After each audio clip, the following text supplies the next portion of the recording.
Hello everyone and welcome to Study Vibe. मेरा नाम है गगन और हम लोग आज आर्यंस के लेक्चर को ही कंटिन्यू करेंगे। मैं आपको बता दूं दोस्तों, इंडियन हिस्ट्री का सीरीज़ वाइज लेक्चर शुरू हो गया है और हम लोग आज तीसरे लेक्चर पे आ चुके हैं। आगे बढ़ने से पहले आप चैनल को सब्सक्राइब कर लें ताकि सारी वीडियो की नोटिफिकेशन आपको समय पर मिलते ही रहें, और अगर आपको वीडियो पसंद आ रहा है तो इसे शेयर ज़रूर करें। लेक्चर का पीडीएफ और उसके इंपॉर्टेंट क्वेश्चन आपको टेलीग्राम चैनल स्टडी वाइब पे अवेलेबल कर दिए जाएंगे, और अगर आपको कोई भी क्वेरीज हो तो आप मुझे सीधा इंस्टाग्राम हैंडल पे डीएम कर सकते हैं। दोनों सोशल मीडिया हैंडल का लिंक नीचे डिस्क्रिप्शन में दिया हुआ है। इस लेक्चर में आगे बढ़ने से पहले एक बार हम लोग इंडियन हिस्ट्री का टाइमलाइन डिस्कस कर लेते हैं। वैसे तो भारत का इतिहास बहुत साल पुराना है, पर जो हम लोगों के पास ऑफिशियल रिकॉर्ड है उनसे पता चलता है कि भारत में इतिहास का शुरुआत 2500 बीसी में हो चुका था। 2500 बीसी के बाद धीरे धीरे टाइमलाइन आगे बढ़ता गया और सिविलाइजेशन आगे बढ़ते गए। अगर हम एक सर्टेन पॉइंट को जीरो ले लें और उस सर्टेन पॉइंट को बर्थ और डेथ ऑफ जीसस क्राइस्ट मान लेते हैं तो उसके राइट हैंड साइड एडी आता है और उसके लेफ्ट हैंड साइड बीसी आता है। एडी का फुल फॉर्म होता है एनो डोमिनी और बीसी का फुल फॉर्म होता है बिफोर क्राइस्ट। मतलब जो कुछ भी हम लोग बीसी में पढ़ेंगे वो क्राइस्ट के जन्म से पहले पढ़ेंगे, और जो कुछ भी हम लोग एडी में पढ़ेंगे वो क्राइस्ट के मृत्यु के बाद पढ़ेंगे। That is after death of Jesus Christ पढ़ेंगे हम लोग एडी में, और before birth of Jesus Christ पढ़ेंगे हम लोग बीसी में। इंडियन हिस्ट्री में हम लोग एडी और बीसी दोनों को ही पढ़ने जा रहे हैं। अब अगर हम भारत में इतिहास की बात करें तो 2500 बीसी में तो भारत का इतिहास शुरू हो चुका था। अब जैसे जैसे टाइम पीरियड आगे बढ़ता गया, 2500 बीसी के बाद 2300 बीसी में इंडस वैली सिविलाइजेशन के लोग रहा करते थे भारत में, जो इंडस वैली और उसके ट्रिब्यूटरीज रिवर के नज़दीक रहा करते थे। और जब 1700 बीसी आया तो इंडस वैली सिविलाइजेशन के लोग अचानक से ख़त्म हो गए। जो मेन रीज़न बताया जाता है इंडस वैली के ख़त्म होने का वो बताया जाता है फ्लड के कारण ही इंडस वैली पूरा डूब गया था और वहाँ के लोग ख़त्म हो गए थे, और जो कुछ भी लोग बचे हुए थे सो इधर उधर ट्रैवल कर गए। जब टाइमलाइन आगे बढ़ा तब 1500 बीसी में सेंट्रल एशिया से आर्यंस मूव करते हुए इंडिया में आ गए और इंडिया में सप्त सिंधु रीजन के पास आके सेटल हो गए।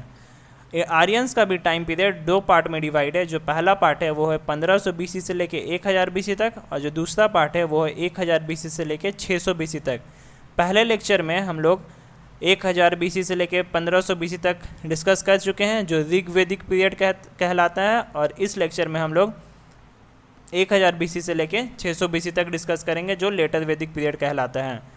यही था आर्यंस का टाइमलाइन जो दो पार्ट में डिवाइड है। अब आगे हम लोग देखेंगे कि आर्यंस का लिटरेचर वो कैसे मूव किए, वो सब हम लोग डिस्कस करेंगे। आर्यंस लोगों का जो टाइम पीरियड है वो दो पार्ट में डिवाइड है। जो पहला पार्ट है वो है ऋग्वेद पीरियड, और जो दूसरा पार्ट है वो है लेटर वैदिक पीरियड। ऋग्वेद पीरियड को ऋग्वेद इसलिए कहा जाता है क्योंकि उसी पीरियड में ऋग्वेद कंपाइल किया गया था, और ऋग्वेद को ओल्डेस्ट नोन वैदिक टेक्स्ट भी माना जाता है, जिसका टाइम लाइन है 1500 बीसी से लेके 1000 बीसी। और जो दूसरा है उसे हम लेटर वैदिक पीरियड कहते हैं। इसमें ऋग्वेद को छोड़ के सारे वेद कंपाइल किए गए थे, ब्राह्मण उपनिषद ये सब कंपाइल किए गए थे, जिसका टाइम पीरियड है 1000 बीसी से लेके 600 बीसी। लेटर वैदिक पीरियड में ही सामवेद, अथर्ववेद, यजुर्वेद कंपाइल किया गया था। साथ ही साथ ब्राह्मण्स, अरंक्यास और उपनिषद कंपाइल किए गए थे। इन सब के बारे में हम डिटेल में आगे डिस्कस करेंगे। लेटर वैदिक पीरियड को आयरन एज भी कहा जाता था क्योंकि उस वक्त लोगों को आयरन मिल चुका था और वे आयरन से ही अपना एग्रीकल्चर किया करते थे। जो कास्ट सिस्टम था वो अब वर्क पे नहीं फैमिली पे डिपेंड किया करता था। जैसे ऋग्वेद में हम लोग देखे थे कि अगर एक व्यक्ति है जो लोगों को प्रोटेक्ट कर रहा है तो लोग उसे क्षत्रिय के कैटेगरी में डालेंगे, और उसका जो बेटा है अगर वो व्यापार करे तो लोग उसे वैश्य के कैटेगरी में डालेंगे। पर लेटर वैदिक पीरियड में ये सब बदल चुका था। व्यक्ति का कास्ट उसके फैमिली से ही पता चलता था। जैसे एक व्यक्ति है वो क्षत्रिय है तो उसका बेटा भी क्षत्रिय बनेगा, राजा का बेटा राजा बनेगा, वैश्य का बेटा वैश्य बनेगा, और शूद्र का बेटा शूद्र बनेगा। यही कास्ट सिस्टम रिजिड हो चुका था लेटर वैदिक पीरियड में। लेटर वैदिक पीरियड को PGW एज भी कहा जाता है, जिसे हम पेंटेड ग्रे वेयर कहते हैं। जो लोग ऊंचे पद पे बैठे हुए थे या जिन लोगों के पास ज़्यादा पैसा था वे सब अपना यूटेंसिल्स पेंटेड ग्रे वेयर्स में वो सब खाना खाते थे, उन सब का यूटेंसिल्स कलरफुल था। यही था एक ओवरव्यू लेटर वैदिक पीरियड के बारे में। नेक्स्ट हम लोग एक्सपेंशन की बात करेंगे। एक्सपेंशन की बात करें तो लेटर वैदिक पीरियड में दो टाइप के एक्सपेंशन हुए थे। पहला एक्सपेंशन लिटरेचर के क्षेत्र में हुआ था और दूसरा एक्सपेंशन टेरिटरी या एरिया के क्षेत्र में हुआ था। लिटरेचर के क्षेत्र में सामवेद, यजुर्वेद और अथर्ववेद लिखा गया। इसके बाद ब्राह्मण्स, अरंक्यास और उपनिषद लिखे गए। और अगर हम लोग टेरिटरी की बात करें तो पहले आर्यंस लोग पंजाब और पाकिस्तान के एरिया में रहते थे, जिसे हम सप्त सिंधव रीजन कहते थे। उसके बाद वे धीरे धीरे मूव करते हुए कुरुक्षेत्र आ गए, जो आज का हरियाणा, पंजाब और दिल्ली का क्षेत्र माना जाता है। हस्तिनापुर कुरुक्षेत्र का राजधानी था उस वक्त। इसके बारे में हमारे एपिक बुक महाभारत में बहुत अच्छे से बताया गया है। आर्यंस धीरे धीरे मूव करते हुए कौसंबी के तरफ आ गए, जो आज का प्रयागराज है, क्योंकि वहाँ पे गंगा यमुना का संगम था। दोआब कहा जाता है, जो गंगा और यमुना के बीच का क्षेत्र है उसे दोआब कहते हैं। और बाद में धीरे धीरे वे मूव करते हुए कसौल और विदर्भ की तरफ आ गए, जो आज का बिहार और छत्तीसगढ़ का क्षेत्र है, और यहीं पे आके सेटल हो गए। नेक्स्ट हम लोग लिटरेचर के बारे में डिटेल में डिस्कस करने वाले हैं। लिटरेचर क्या था लेटर वैदिक पीरियड में? लेटर वैदिक पीरियड में सामवेद, यजुर्वेद और अथर्ववेद लिखा गया। ऋग्वेद पीरियड में ऋग्वेद कंपाइल किया गया और ऋग्वेद में सारे मंत्र लिखे गए। ऋग्वेद के बाद सामवेद लिखा गया। सामवेद में लिखा गया कि मंत्र को किस तरह से बोलना है। शाम का मतलब ही होता है मेलोडी, और मेलोडी का मतलब होता है राग या सॉन्ग। सामवेद में बोला गया मंत्र को किस तरह से बोलना है। Samaveda contains rhythmic completion of hymns. Samaveda rhythmic completion of hymns contain करता है। जो इंडियन वोकल म्यूजिक है उसका भी ओरिजिन सामवेद है, और सामवेद को ही फादर ऑफ इंडियन म्यूजिक भी कहा जाता है। वैसे तो सामवेद ही एक ऐसा वेद है जिसमें फेमाइन और अर्थक्वेक के बारे में रिटन एविडेंस है। यही था सामवेद के बारे में। नेक्स्ट है यजुर्वेद। यजुर्वेद है सो कंटेन करता है rhythmic hymns, ritual, sacrifice and royal ceremonies. पहले तो लिखा गया ऋग्वेद, उसके बाद लिखा गया सामवेद और उसके बाद यजुर्वेद। ऋग्वेद में मंत्र लिखा गया, सामवेद में मंत्र को किस तरह से बोलना है लिखा गया, और यजुर्वेद में मंत्र बोलने के साथ साथ आपको कुछ कर्म कांड भी करना होगा या कुछ सेक्रीफाई भी करना होगा, वो लिखा गया। और जो यजुर्वेद है वो रिफ्लेक्शन है सोसाइटी का और पॉलिटी का। उस वक्त लोग सेक्रीफाई करते थे। अपने राजा लोग अपने पावर को बढ़ाने के लिए जानवरों का बलिदान दिया करते थे या उनका सेक्रीफाई किया करते थे। इसलिए यजुर्वेद रिफ्लेक्ट करता है उस वक्त का सोसाइटी को। यजुर्वेद ही एक ऐसा वेद है जो दो पार्ट में डिवाइड है, और जो दो पार्ट है उसमें से एक पार्ट प्रोज में लिखा गया है और एक पार्ट पोइट्री में लिखा गया है। प्रोज में कृष्ण यजुर्वेद लिखा गया और पोइट्री में शुक्ल यजुर्वेद लिखा गया। ये था यजुर्वेद के बारे में। उसके बाद अथर्ववेद लिखा गया। अथर्ववेद क्रॉनिकली लास्ट थे चारों वेदा में, और इंडियन मेडिसिन का ओरिजिन भी अथर्ववेद को कहा जाता है। अथर्ववेद कंटेन करता है formula, charms, spell of word of evil and disease. उस वक्त लोग अपने मंत्र से ही सारे डिजीजेस को क्योर किया कर लेते थे। अगर हम लोग देखें तो जो अथर्ववेद है वो बिलीफ सिस्टम को उस वक्त बताता है। उस वक्त लोग बिलीफ सिस्टम से ही ठीक हुआ करते थे और मंत्र से ही ठीक हुआ करते थे, इसलिए Atharvaveda belief system of the society को रिफ्लेक्ट करता है उस वक्त। जो पहला 3 वेद है वो ट्राई या त्रिवेदा कहते हैं, और अथर्ववेद का भी ये मान्यता है कि अथर्ववेद नॉन आर्यंस के द्वारा लिखा गया था। ये था चारों वेदाओं के बारे में। पहला ऋग्वेद, दूसरा साम, तीसरा यजुर और चौथा अथर्ववेद। उसके बाद ब्राह्मण्स लिखा गया। जो ब्राह्मण्स है वो है एक्सप्लेनेटरी पार्ट ऑफ वेदा को ही एक्सप्लेन करने के लिए ब्राह्मण्स लिखा गया था। यहाँ तक कि अभी तक वेद को एक्सप्लेन करने के लिए लोग ब्राह्मण्स का ही सहारा लेते हैं। ब्राह्मण्स 18 लिखा गया था। जो ब्राह्मण्स है वे 18 ही नंबर हैं। जो मोस्ट इम्पॉर्टेंट ब्राह्मण है वो शतपथ ब्राह्मण है। ये बहुत बार क्वेश्चन में आ चुका है कि इम्पॉर्टेंट ब्राह्मण कौन सा है, वो याद रख लेना है आप लोगों को दोस्तों कि शतपथ ब्राह्मण सबसे इम्पॉर्टेंट ब्राह्मण माना जाता है। ब्राह्मण भी फुल ऑफ रिचुअलिस्टिक और formula explain social and religious meaning of ritual and sacrifice. ये सोशल और रिलीजियस एक्सपेक्ट को उस वक्त रिफ्लेक्ट करता है। उसके बाद लिखा गया अरंक्याज। अरंक्याज का मतलब ही होता है फॉरेस्ट बुक। लोग वेदा पढ़ने के बाद और ब्राह्मण्स पढ़ने के बाद फॉरेस्ट में चले गए और फॉरेस्ट में ही एक किताब लिखा जिसे हम अरंक्याज कहते हैं। इस बुक को फॉरेस्ट में ही पढ़ना था और जो अरंक्याज है वो 7 लिखे गए हैं। और अरंक्याज दिखाता है कि लाइफ स्टाइल बताता है सन्यासी के बारे में कि लोग सन्यास लेके फॉरेस्ट में किस तरह से रहते थे। और लास्ट में लिखा गया उपनिषद। जब लोग थक गए कि पहले तो वेद लिखा गया, उसके बाद ऋग्वेद, फिर उसमें मंत्र लिखा गया, उसके बाद सामवेद मंत्र को किस तरह से बोलना है, फिर यजुर्वेद कुछ सेक्रीफाई करना है, फिर अथर्ववेद, उसके बाद फिर ब्राह्मण्स, फिर अरंक्यास, फिर लास्ट में उपनिषद लिखा गया। लोगों ने कहा कि सारे वेद को छोड़ो, सारे ब्राह्मण्स अरंक्यास को छोड़ो और सीधे गुरु के चरणों में बैठो और ज्ञान लो, उसे ही उपनिषद कहते हैं। और लास्ट में उपनिषद लिखा गया। ये बोला जाता है these are the conclusive part of Veda. Upanishad को कंक्लूसिव पार्ट ऑफ वेदा बोला जाता है। Upanishad are also known as Vedanta. Upanishad को वेदांता भी कहते हैं। जो टोटल नंबर है उपनिषद का वो 108 है। और जो हमारा स्लोगन है या नेशनल एम्बलम है सत्य में विजयते, वो भी मुंडो को उपनिषद से लिया गया है। यही था लिटरेचर एक्सपेंशन के बारे में लेटर वैदिक पीरियड में। नेक्स्ट हम लोग टेरिटोरियल एक्सपेंशन को डिस्कस करेंगे डिटेल में। जब मैंने आप लोगों को ब्राह्मण्स पढ़ाया था उस वक्त मैंने कहा था कि जो सबसे इम्पॉर्टेंट ब्राह्मण है वो है सतपथा ब्राह्मणा। सतपथा ब्राह्मणा से ही हमें पता चलता है कि आर्यंस का एक्सपेंशन हुआ था। आर्यंस वेस्ट से मूव करते हुए ईस्ट की तरफ आ गए थे। वैसे ऋग्वेद में तो हम लोग पढ़े ही थे कि आर्यंस आए थे वेस्ट से और इंडिया में सेटलमेंट हुए थे। इंडिया में वे सब कहाँ सेटल हुए थे? वे सब सप्त सिंधव रीजन के पास आके सेटल हो चुके थे। और उसके बाद जैसे जैसे टाइम पीरियड आगे बढ़ता गया वे सब मूव करते हुए ईस्ट की तरफ सेटल होना शुरू कर दिए। वे सब कौसम्बी, प्रयागराज, फिर उसके बाद विधा, जो बिहार का विधा है, वहाँ तक आके सेटल हो गए। आगे हम लोग देखेंगे कि एक्सपेंशन कैसे हुआ। जो 2 मेन रीज़न था एक्सपेंशन का वो था उन लोगों के पास आयरन और दूसरा था चैरियोट, उन लोगों के पास रथ और घोड़ा था। इसके कारण आर्यंस का एक्सपेंशन वेस्ट से ईस्ट की तरफ होने लगा। आर्यंस ईस्ट की तरफ क्यों एक्सपेंड कर रहे थे? क्योंकि ईस्ट में 2 बहुत इम्पॉर्टेंट नदियाँ थी।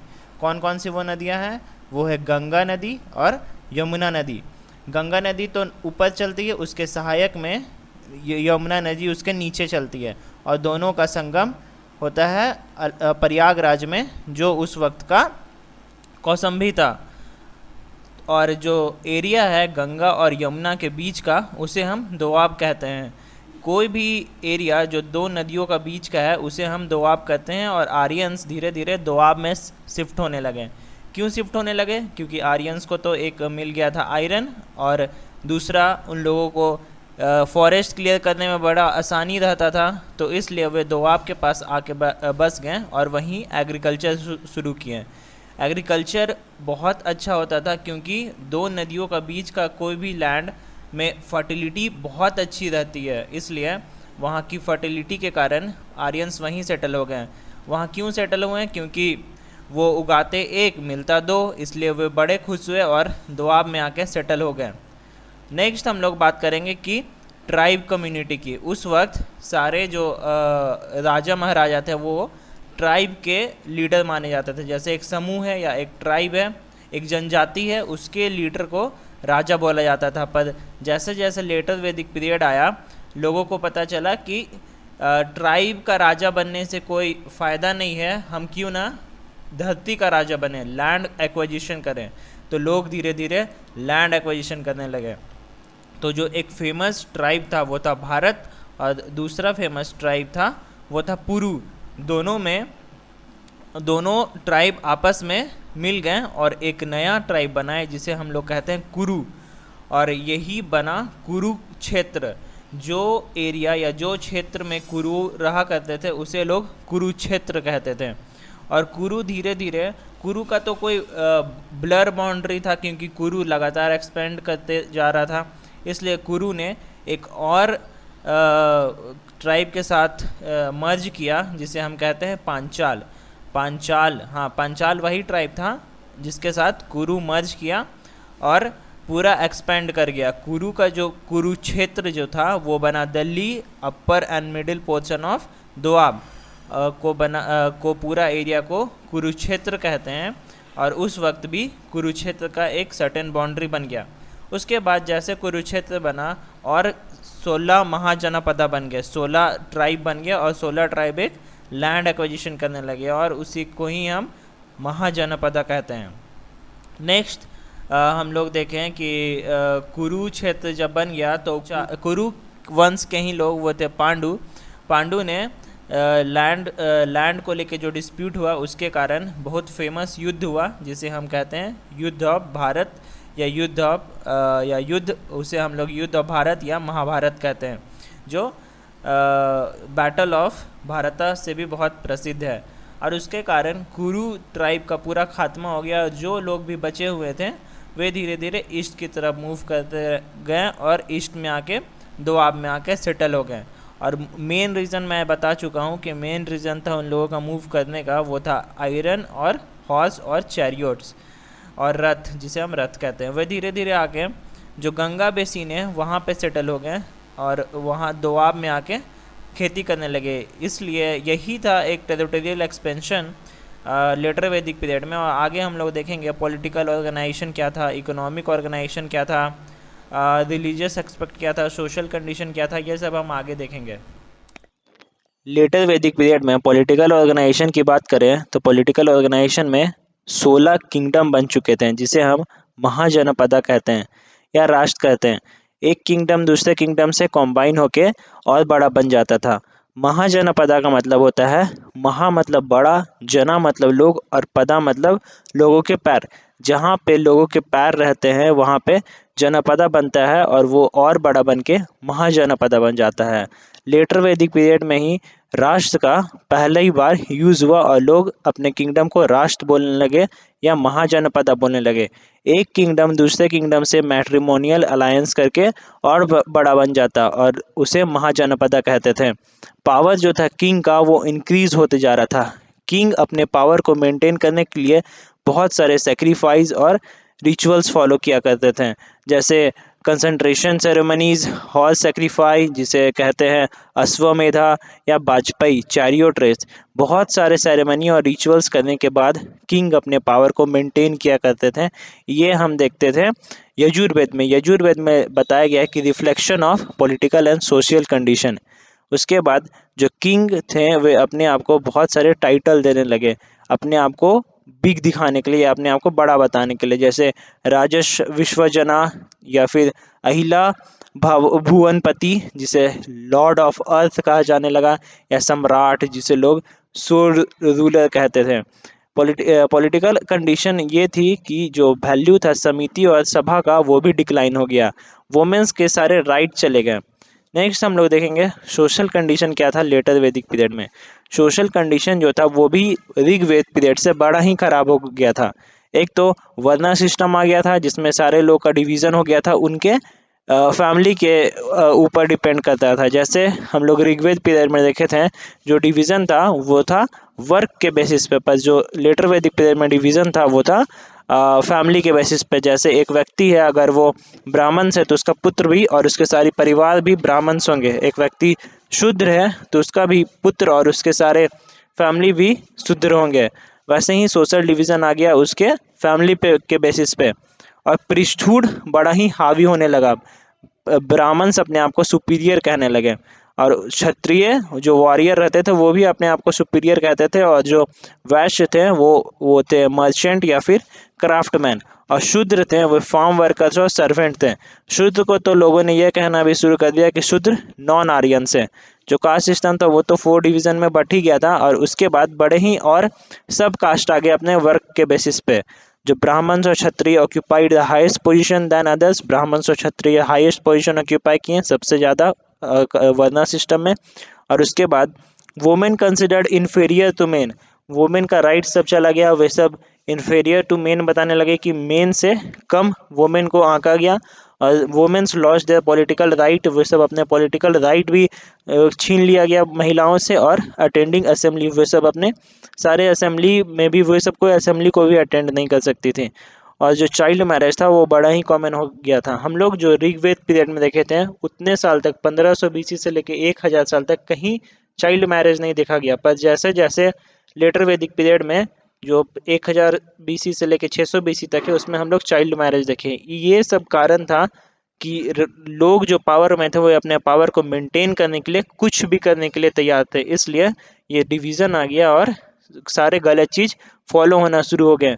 इसलिए लोगों ने आगे जाके ब्राह्मण्स को, प्रीस्टहुड जो था उसे, उससे परेशान होके लोगों ने दूसरा अपना धर्म शुरू कर दिया। और जो 600 बीसी के में ही जाके बुद्धिज़्म और जैनिज़्म बड़े ही आगे बढ़ने लगा। इसके बारे में हम लोग नेक्स्ट लेक्चर जब बुद्धिज़्म और जैनिज़्म डिस्कस करेंगे तो उसके बारे में आगे देखेंगे। जब हम लोग इकोनॉमिक कंडीशन को डिस्कस करते हैं लेटर वैदिक पीरियड में, तो बस इकोनॉमिक ही कंडीशन लेटर वैदिक पीरियड में अच्छा था ऋग्वेद पीरियड से। ऋग्वेद पीरियड में तो लोग अपने कैटल पे डिपेंड थे और थोड़े मोड़े एग्रीकल्चर किया करते थे। पर जैसे लोग वेस्टर्न पार्ट से मूव करते हुए ईस्टर्न की तरफ मूव किए, तब लोगों ने एग्रीकल्चर शुरू किया। लोगों को उस वक्त लोहा मिल चुका था जो बहुत इम्पॉर्टेंट टूल है एग्रीकल्चर करने के लिए। लोगों ने हल बनाया, लोगों ने बहुत सारे इक्विपमेंट बनाया एग्रीकल्चर करने के लिए। लोगों ने पूरे फॉरेस्ट को क्लियर किया और वहाँ एग्रीकल्चर शुरू किया। एग्रीकल्चर लोगों का लेटर वैदिक पीरियड में प्राइमरी सोर्स ऑफ इनकम था, क्योंकि वे आके दोआब के पास सिचुएटेड हो गए थे, या दोआब जो गंगा यमुना के बीच का लैंड है वहाँ पे आके बस गए थे और वहीं पे एग्रीकल्चर करते थे। और बड़ा ही वे फर्टाइल लैंड था और वहीं पे एग्रीकल्चर करके अपना अनाज उगाते थे। लोगों ने आगे चल के जो एग्रीकल्चर किया वो एग्रीकल्चर ऋग्वेद पीरियड में तो बादले का भी एग्रीकल्चर करते थे, पर लेटर वैदिक पीरियड में आके वे लोग राइस और वीट का एग्रीकल्चर करते थे। राइस और वीट को प्रोड्यूस करते थे, मतलब चावल और गेहूं को उगाते थे। आगे चल के लोगों ने इंडस्ट्रियल एक्टिविटी भी शुरू किया, जिसमें वे लोग स्पेशलाइज्ड थे मेटल वर्क में, लेदर वर्क में, कारपेंट्री। लोगों ने मेटल का भी लोहा का काम किया और उसके बाद लेदर का काम किया। जानवरों से उन्होंने जानवरों के खाल से लेदर बनाया, जानवरों के चमड़ी से लेदर बनाया और लेदर में काम किया। फिर कारपेंट्री किया लोगों ने लकड़ी के सामान बनाया और पॉटरी एडवांसमेंट किया। लोगों ने फिर मिट्टी के भी बहुत सारे बर्तन बनाए। इंटरनल ट्रेड शुरू हो गया और फॉरेन ट्रेड भी शुरू हो गया था लेटर वैदिक पीरियड में। उसके बाद लोगों ने जो एक नया कॉइन बनाया जिसे हम कृष्णाला कहते हैं, जो सिल्वर कॉइन था, जो इसे लोग मीडियम ऑफ एक्सचेंज की तरह यूज़ करते थे। और पहले से तो गोल्ड कॉइन था ही जिसे हम पढ़ ही चुके हैं, वो है निस्का और सतनाम। इकोनॉमिक कंडीशन, अगर हम पूरे इकोनॉमिक कंडीशन लेटर वैदिक पीरियड की बात करें तो इकोनॉमिक कंडीशन ऋग्वेद पीरियड से अच्छा था। रिलीजन की बात करें तो लेटर वैदिक पीरियड में लोगों के भगवान भी चेंज हो गए थे। ऋग्वेद पीरियड में हम लोग देखे थे कि लोग नेचुरल फोर्सेस को पूजा किया करते थे, जैसे अग्नि, वायु, वरुण, इंद्र और मत्स्य। और लेटर वैदिक पीरियड में जैसे जैसे लोगों के इच्छाएं बढ़ते जाती है वैसे वैसे लोगों का भगवान भी चेंज होते गया।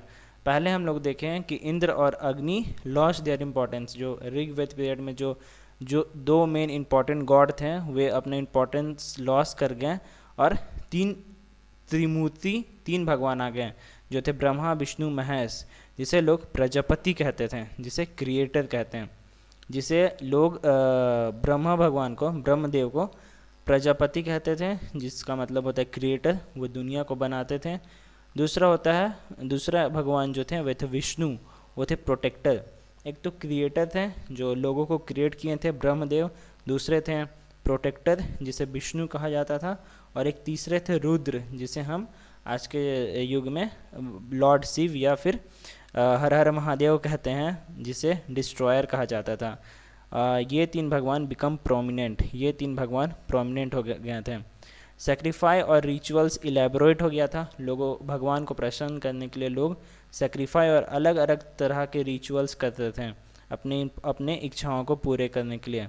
और जो इम्पोर्टेंस था प्रेयर का वो भी ख़त्म हो गया। लोगों ने जो प्रेयर ऋग्वेद में जो पहले प्रेयर लिखा गया था और ऋग्वेदिक पीरियड में जो लोग प्रेयर करते थे वो प्रेयर का इम्पोर्टेंस ख़त्म हो गया। और लोग सेक्रीफाई और रिचुअल से ही अपने इच्छा को पूरे करने के लिए ये सब करने लगे। प्रीस्टहुड जो था वो हेरिडेटरी प्रोफेशन हो गया, जैसे एक ब्राह्मण्स का बेटा ब्राह्मण बनेगा और वही प्रीस्टहुड ही या प्रीस्ट ही या फिर जो ब्राह्मण्स थे वही बताते सेक्रीफाई और रिचुअल्स के बारे में। इसके ही कारण लोगों को बहुत ही परेशानी होने लगी कि जो ब्राह्मण से वही सब बात बताते थे कि लोगों को कैसे सेक्रीफाई करना है, कौन सा रिचुअल फॉलो करना है।